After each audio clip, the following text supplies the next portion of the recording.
akkasii qabnaan turre hundumti keenya ilmaan hiyyeessa. Yesuus tokkabee nu kaasee middoo nu teenyu awwaara keessa. Dibaata ulfinaa nu dhiibee kan nu teessise tarree toloota. Inni namatti nu dabalee nuufa ulfaatu leenji Golgoota. Dibaata ulfinaa nu dhiibee kan nu teessise tarree toloota. Inni namatti nu dabalee nuufa ulfaatu leenji Golgoota.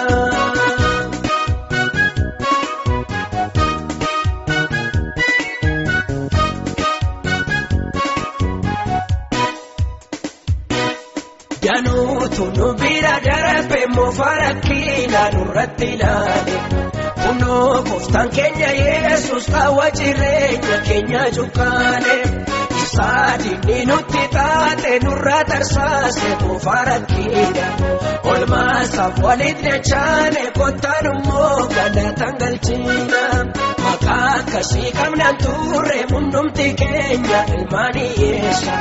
Yesuus tokkabee nu kaasee middoo nu teenyu awwaara keessa. Dibaata ulfinaa nu dhiibee kan nu teessise tarree toloota. Inni namatti nu dabalee nuufa ulfaatu leenji Golgoota. Dibaata ulfinaa nu dhiibee kan nu teessise tarree toloota. Inni namatti nu dabalee nuufa ulfaatu leenji Golgoota.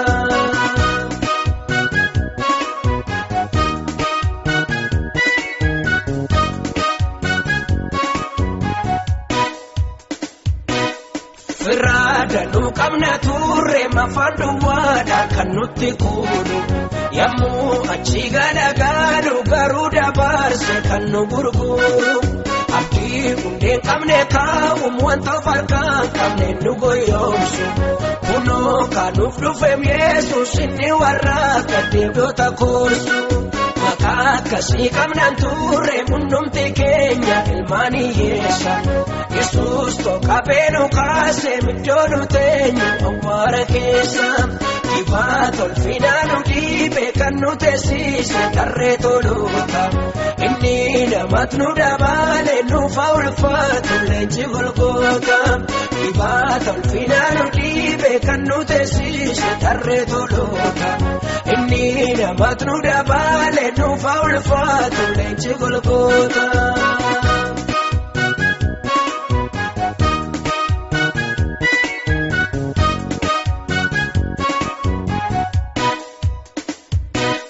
Harkaadhumaa ta'uu keenya utuma beekutu nu jallaate.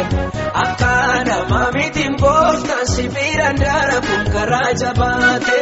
Itti agarsiisim duwwaa kee hir'inat qabdu gooftaan hin guuta. Safaraan qabuun kennaasa warra dhabaaniif ammaaree laata. Maqaa akkasii qabnaan turre hundumti keenya ilmaan hiyyeessa. Yesuus tokkabee nu kaasee middoo nu teenyu awwaara keessa.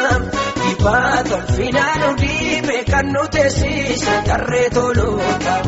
Inni namatti nu dabalee nuufa ulfaatu leenji Golgoota. Dibaata ulfinaa nu dhiibee kan nu teessise tarree toloota. Inni namatti nu dabalee nuufa ulfaatu leenji Golgoota.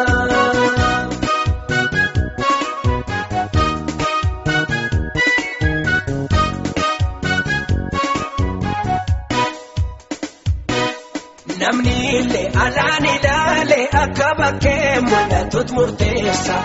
Garuu akkas mitiin gooftaa warra kufaan kaasa awwaara keessa. Baattee socho'uuf dadhabdee wanjoon rakkinaa kan sirra jiru. Calluma jedhiitti eegisii dhufaa inni seenaa jijjiiru. Maqaa akkasii qabnaan turre hundumti keenya ilmaan hiyyeessa.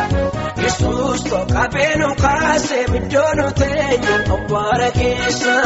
Dibaata ulfinaa nu dhiibee kan nu teessise tarree toloota. Inni namatti nu dabalee nuufa ulfaatu leenji Golgoota. Dibaata ulfinaa nu dhiibee kan nu teessise tarree toloota. Inni namatti nu dabalee nuufa ulfaatu leenji Golgoota.